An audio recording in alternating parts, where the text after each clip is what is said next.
podcast is part of the Sports Social Podcast Network. Hey, you speak about the competitiveness of this league. Yeah. Second year in the league yourself, is it easier for you? Is that a silly question? No, definitely not. This season, it's harder because you realize what kind of preparation it takes to succeed in the league. As a college kid coming into the league, I'm like, okay, I don't expect to play very much. What exactly do I need to be prepared in this league? Do I need to be bigger? Do I need to be faster? And the answer is all of the above. You need everything. You need to be better at everything to succeed in this league. And I think that it gets harder if you want to be better. Welcome to U.S. Rugby Happy Hour Live. Interviews with the biggest names in American rugby. The New England Free Jacks, Major League Rugby champions. One-on-one to score. Here are your hosts, Bill Baker and that other guy. Welcome to the show. I'm just going to point both ways. That's John Fitzpatrick. Make sure I get it right. Thanks for coming in. Thanks for listening in to the show. Fitzy, how you doing? I'm doing great, Bill. How you doing tonight? I'm good, man. It's NHL hockey season. It's a playoff season. I'm sorry. There's a rugby show tonight. Well, my Caps got swept out by the Rangers, so yeah. Yeah, my Bruins are doing all right. They're up. Well, it was 1-1 last I checked, but against Florida. Florida's one of the top teams in the league, so we'll see what happens. But that's hockey. We're going to talk about another sport in a minute that's not on ice. Although when I played, I felt like it was on ice falling down all the time. There are. Like what? There's similarities. Sticks? There's no sticks. I don't know. They beat the crap out of each other for quite some time. And then, the handshake line at the end, I respect that in hockey. Well, hockey, they have a minute and a half, 2-minute shifts. These guys, like our guest tonight, played 80-plus minutes a match. So I think hockey has nothing on rugby. Okay, so there's really not a lot similar between hockey and rugby. But Exactly. Hey, one quick note. Fantasy rugby, you beat me. Congrats. Moving on. Although we both had horrible scores. We had horrible scores. We did. It was a low-scoring week across the board in Week 10, but some of my fellow members called me a fraud. So what? Wasn't me. I took offense to that, Bill. Was not you. Was not me. We beat me fair and square. I called them out for doing their homework. All right, let's get to it. First of all, let's thank our sponsor. Tonight's sponsor for our show is QuickTap.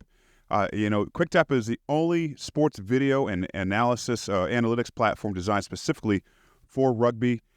Check them out. QuickTap makes it easy to categorize video and collect stats as you watch film for coaches, players, and staff at all levels. And listeners, it's very affordable. You really need to check it out. With those stats and clips, QuickTap's video review and analytics capabilities help cut the wasted time from your off-field reviews so you can get straight to the insight you need to play better rugby or get a leg up on your opponents. Check out getquicktap.com and use the offer code HAPPYHOUR, one word, happy hour, when signing up for a free trial, which will get you 10% off your annual subscription when you subscribe, and QuickTap will sweeten the deal by tracking your first match for you. QuickTap, the most powerful way to beat your opponents before ever setting foot on the pitch. One quick last note, listeners, please do us a favor. Like, follow, and subscribe this show, whether you're on YouTube or listening to the podcast replay. It really helps us out. Get more and more people listening to these shows. We love talking about the game, and I'm pretty sure you guys like listening to people talk about the game, including our guests, the players, and the people that really, really know what's going on. Fitzy and I, we act like we know everything, but we clearly do not. As you will find tonight doing our podcast, we will get things wrong. Luckily, I think I got the pronunciations of our guest names down, so we'll go for that. Anyway, follow us on social media at Eagles Overseas, at Rugby Morning, and also visit eaglesoverseas.com and rugbymorning.com for more information. And with that, on to our first guest, making his second appearance on the show. Time out. We need a ring announcer to start doing our introductions, Yeah. All right. Keep a little scorecard of how many, appearances each person has made.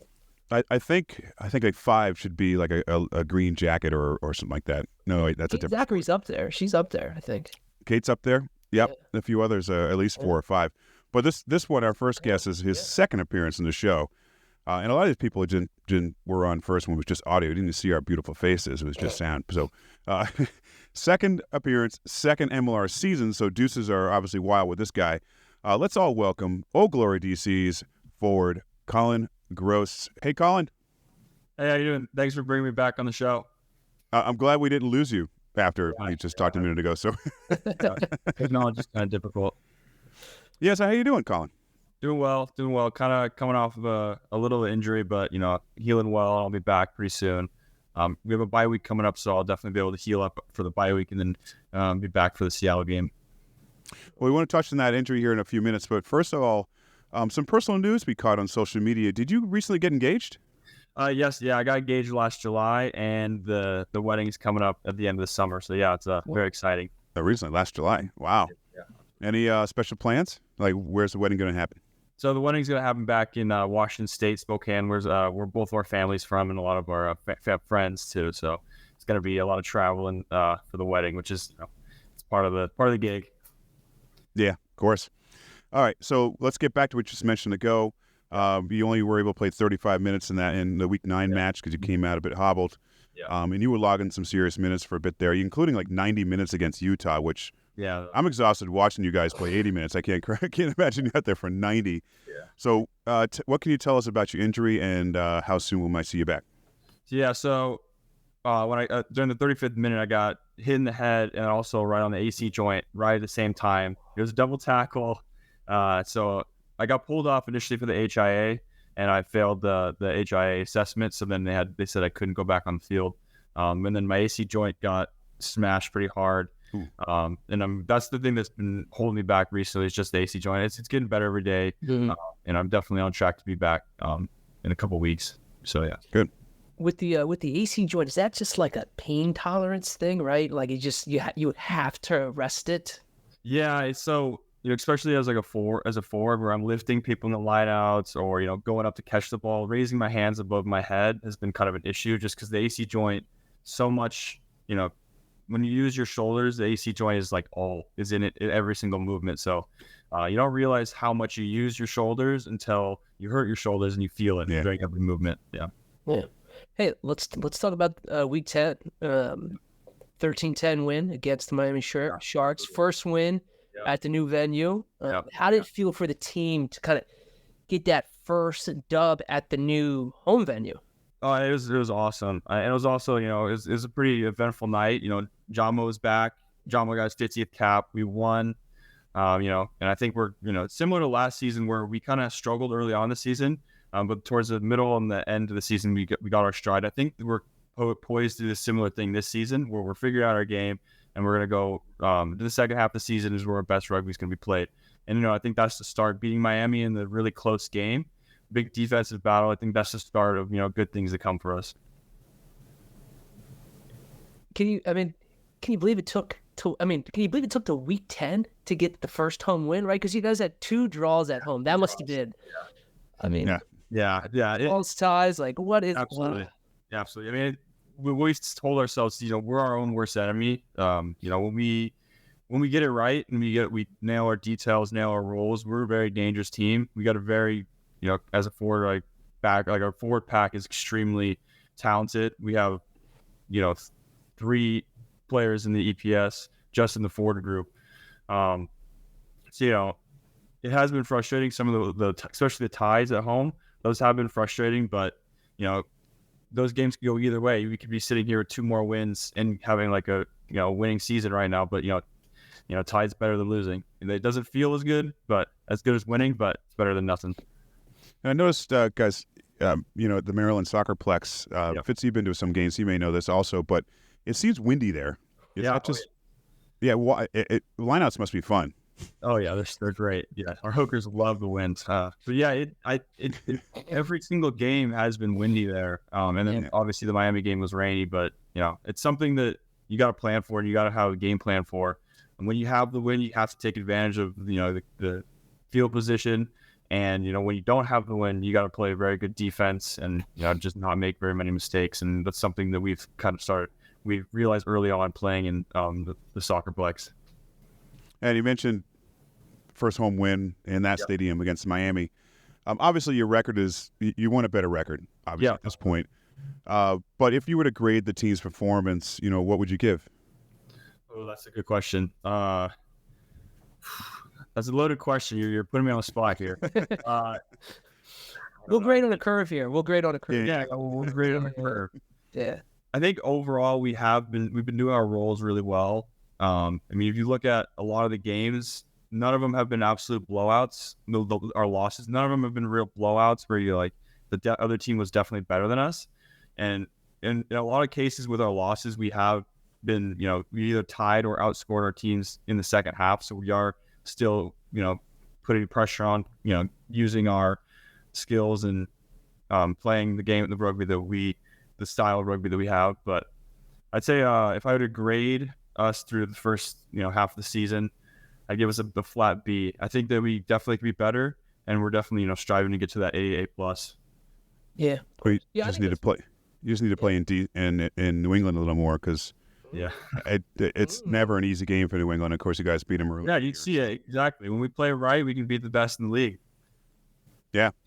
Well, Collin, I think it's a fair assessment, and I'd say, you guys weathered the storm, if you will, of losing Gemma for 5 weeks, to the suspension. I'm not going to comment on that, BS. But what did that stretch say about your team in the fact that pivotal player injuries are going to happen, suspensions are going to happen, you're going to lose players. But for that stretch where you've lost your captain, what did it say about your team that you guys were able to kind of get through that hump?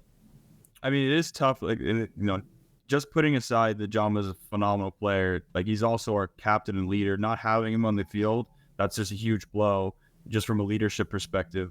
But I think we had other players step up into leadership roles really well, take over the game plan. A really experienced player like Rob Harley took over the captain job in Jama's absence, and his experience alone speaks for itself.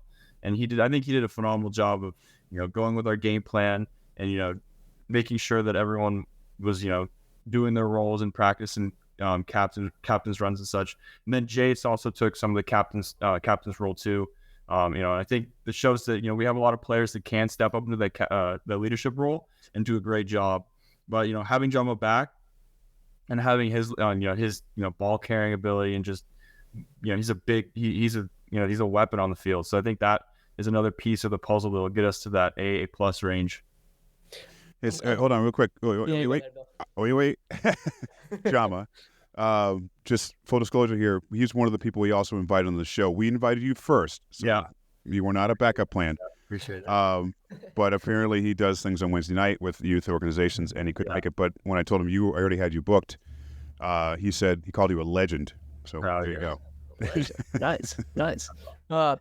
I'm glad you brought up Rob Harley, and I giggled there a little bit when you said that because the most recent match I was at was the Houston SaberCats game, and Rob has a very distinct voice, loud voice, being Scottish there. Big Scottish. Does he yell before every scrum?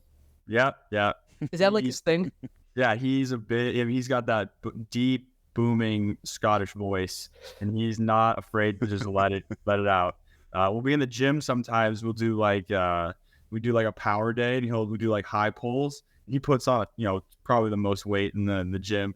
Gets that high pull, lets the weight slam, and then he just like lets it out like big booming warrior yell. Yeah. He's a guy at the gyms that they kick out for making too much noise for lifting in the corner, right?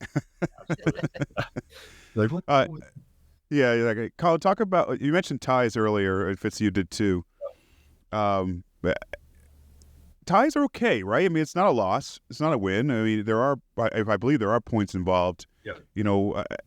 Is it common? I mean, ties don't see common in this league. Have you been involved in ties many before? Maybe with Army? So actually, since being in the league, I've had been part of 3 ties. So last season we tied Toronto, then this season we tied LA and Chicago. So probably up there, probably the most ties in the league as our team. But it's I don't think I ever had any when I was in college. But it's a weird feeling because you can't say that we were better than them. You can't say that they were better than us. But you could say, so that you just got to analyze it. Like, where could we have been better? What could we have done in certain parts of the game to, flip it to one side or the other? Because, I mean, in some of those games, you could go either way. We could be sitting here with, 5 or 6 wins or 2 more losses, So it's not, it's better than losing, but barely better than losing. You mentioned Chicago, big match against Chicago on the road. What do they've been putting on the points the last 4 weeks. They did have back-to-back 50-point stretches. I'm not trying to knock the teams they played, but it was against RFCLA and it was against Anthem. They did beat New England at their place last weekend. They did lose Luke Hardy to HIA. But, I mean, from what you guys have been seeing and studying, what does Chicago do really well? They play a similar game that we do. They're a very forward-dominated team. They like to maul a lot. They have a really good forward pack just like us. So I think we match pretty well with them in that sense. And then, throughout the field, like, we're a field position team, they're a field position team. So I think we match really well with them. Last time when we did tie them, that was the game that Jama went out with the red card, and it was a tough loss, but we still ended up tying them. So I think we do match up well with them, and I think it's going to be a very hard-hitting game because neither team wants to tie again, to be honest with you. Bill, real quick follow-up question. Collin, you mentioned, right, DC, another bye pretty quickly, right? You just had a bye a couple of weeks ago. Yeah. And then you come back and face Seattle. What is that, week 13? In Seattle, yeah. In Seattle, too. I imagine you might have some family members trying. Yeah, I do have a lot of family members going. Does the approach change, right? Because you got a big, in-conference game, and then you have a bye, and then you have a tough road challenge against, one of the top teams in the Western Conference. Do you approach this game a little bit differently, knowing that there's a bye the next week? I mean, I think what Coach Grosse does really well is he takes every game very similar. There's no, even when we're playing teams that we know we could beat, we take it very seriously, and every game, we expect to win, and we, put our best foot forward to win the game. And I think that's a good way of going about it, because you cannot, count any of these teams out in the league, especially any team. Even Anthem's been playing extremely well. Like, you saw them play Seattle last weekend. It was a really close game. Any team can play well in this league. So I think Simon does a really good job of, coming into every week, respecting the team, but not fearing them. Yeah.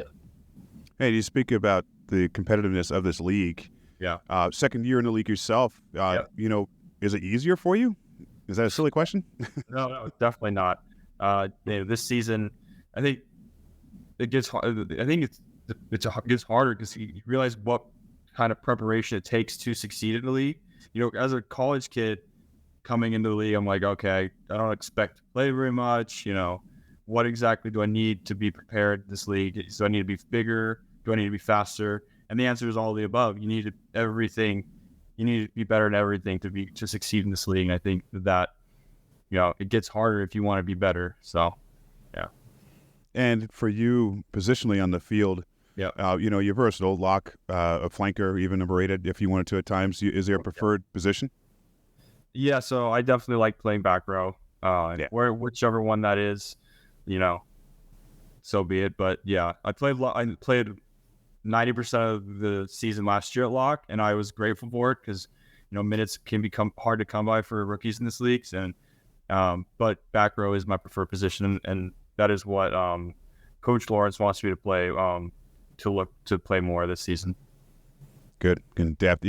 There's only usually you tell any youth kid or whatever, if a coach tells you to play somewhere, you do it. But in rugby, there's only one position I said I would never play, and that's prop. So, and actually the entire front row. So 3 positions. Yes. No way. Don't go anywhere. We'll be right back. Now back to the show. So Sam Gola beat you out last year for Rookie of the Year. Yeah. Are you still mad, and are you seeking revenge? No, I'm definitely not mad. He's such a good dude. I met him and got to hang out with him when we were in camp for the first week last summer, and he's a solid dude, and he's a phenomenal player. He is, he's just a great player, and he played phenomenally well last season, and up until his not playing this season, he's been playing phenomenally. So I'm absolutely not angry, and would never take it out on him. Come on, give us something we can use in the tease. Sometimes it's bad stuff also gets noticed. So come on. No, I was kidding. Colin, you mentioned USA Rugby. I think the last time you were on our show, I think you were just named to the 53-man traveling roster last year. But did you have an injury at that time or something? Yeah. You didn't quite participate? So I got invited to camp, and then at the very end of the first week of camp, I got tackled awkwardly and my knee kind of buckled. So, the trainers came over and said, hey, like your knee looked awkward when you got in that tackle, so we're going to get you MRI. And then so I got the MRI, came back, and I tore my meniscus on my left knee lateral side. And usually sometimes with a meniscus, you can play on it or you could, tape it up really well. But the way that it was torn was that it could tear worse and flip on itself and then mess and cause future damage to my other ligaments. So I had to, unfortunately, leave camp, go home and get surgery, and then recover for 3 months. So it was just worst timing of all time. And, I was gutted, obviously, because, first experience in that environment with the national team, and at the very end of the first week, just gone, So it was really unfortunate. But hey, good news. Named to the extended traveling roster for the men's Eagles for the 2 tests in July. Chicago, Romania, right? And then here in DC at Audi Field, Scotland. Very exciting. Yeah, very exciting. It's going to be a fun 2 weeks there. Obviously, you've been in the mix before, but I mean, how does it feel to get that recognition again or to be invited again? I mean, it's an absolute honor to be included in the extended player squad. The level of players in that group is very high, and I'm extremely honored to be in it. Being on Old Glory, we have a pretty big group of USA cap players, and seeing them every day and seeing like the level of play that they have, and you're just trying to strive to get to that level. But it's definitely an honor. And it's hopefully I can get capped this summer and make the most of it. And with conversations with USA Rugby, Collin, with the staff, Scott Lawrence, etc., are there parts of your game that they want you to work on specifically, to maybe help you get that first senior cap? Yeah. So, talking to some of the coaches, some of the things that they like about my style of play is attacking the breakdown defensively. They want somebody, or they want back rowers to slow the ball down on defense, and that's something they want me to emphasize a lot, because they see that in my game as a strong suit, and they want me to get better at it so that I can take it to that next international level. Now you got to, I don't even know how to say it. I mean, years ago, sorry Fitz, I haven't talked about my playing days in a while. Years ago, I played for a South side that played against a Welsh development side, and let's just say it didn't go well. But the game was fast. It was harder hitting than ever. But then to be able to go on the same pitch against these guys, and I know a few of them end up getting their senior caps for Wales. Do you think about that at all? Do you maybe dreams at night? It's like what that would feel like for you to pull on the USA jersey, senior cap, maybe even in DC against Scotland. Yeah, I mean, that's the ultimate goal. As a American rugby player who went to West Point. At West Point, I was coached by 2 former Eagles, Coach Sumption and Coach Sherman, both former cap Eagles. You hear about it, and just it's amazing to even dream about being able to put the jersey on and play for the United States. Wow.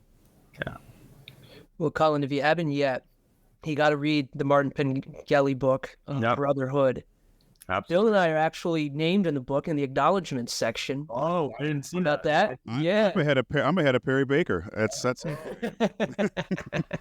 Yeah, I have the book out on my coffee table. It's phenomenal. Yeah, it's good. And some of those, sign it for you. Yeah. Well, I was making up. Oh, sorry. Glad you brought. Yeah, go ahead. Sorry. You interrupted again. I was just going to say, some of the guys from that class were officers while we were at West Point. So, we've heard a lot about that class, just the legend of that class and how special they were. I'm actually looking forward to getting I want to visit the campus at some point. Yeah, absolutely. Spending more time down in that part of New York in the summers, and I need to get there. It's just never seen it in person. And speaking of Army rugby, I'm assuming you're still keeping up with the team. Absolutely, yeah, 100%. So you have 5 players named to the College Rugby Association American All-American side. Yep. Seniors like Lucas Patterson, Dom Tiunga. Any thought about any of them possibly entering the draft? I don't think any of them are going to do the MLR route. I think I'm not going to like speak in fact, but I think Lucas wants to do, I think Lucas Patterson wants to do more of the WCAP 7 stuff. So he'll be a commissioned officer and also do the 7 side of the rugby. But, there's always the opportunity to play MLR after they get out. You saw that with Will Holder played while he was in, and also, so they still want to play rugby, but I don't know if any of them are doing the route that me and my teammate Koi did. What's your commitment right now with the Army? So right now I'm in the individual ready reserve. So it's I'm not technically commissioned. I'm not active duty, and I do owe the Army 5 years of active duty service. But as long as I have a professional rugby career, and then I'm also meeting all the requirements that they have. So I send them medical records and stuff like that. Then I don't have to serve my time until I'm done playing. But I will eventually have to serve my time. So when you retire at 52. I'll be the oldest second lieutenant of all time. You mentioned Koi Nelligan, right? Yep. College teammate. When you guys were playing, and obviously entering the MLR draft and going through that process, and obviously Koi got drafted by San Diego, but then there was the trade. Did you guys ever think you guys were going to be meeting back up on the field as teammates again? When we went through the whole draft process, there's no way we thought we'd be teammates again. But Koi being from DC, and then when I got drafted to DC, and then Koi got drafted to San Diego, I kind of had an idea that he would probably come back to DC because he's from the area. He's got family over in Annapolis, and he knows the area well. So I kind of had a feeling he'd be back in DC, but it's just awesome. And last season we were roommates. It was just like college. Oh God. Without the strict curfew. No, yeah. Well, college being the military academy. So yeah. Hey, Collin, our sponsor for the show is this company called QuickTap. They do rugby analytics. So let me ask you something about you and say DC, or maybe when you're in the Army. Yep. What kind of data or analytics do teams do? Maybe specifically with Old Glory. I think you all have the tracker or whatever in your back. Can you talk a little bit about that? Yeah. So during every practice and every game, we wear the GPS tracker in the back of our jerseys, and that tracks accelerations, contacts, total high speed meters ran, total distance ran, and that helps our trainers and coaches monitor total load of the week, so that we're getting we're matching certain times of the game level of meters, but we're also not overdoing it or underdoing it. So if there's guys that need to do extra meters, our coach will have them, our trainer will have them do extra meters so they can get to that, what we need to be in ready for the game in the weekend. So it's not like a Fitbit or something like that where you have it on the lawnmower and it's shaking so you get your extra... shaking around, put it on our ropes. Yeah, exactly. I got my steps, I tell you, Coach. What about film studies? Do you have a pre-planned, like watching film each week? Yeah. So we every Monday, Tuesday, and Thursday we do different positional group. We do film with our positional group for about 45 minutes to an hour.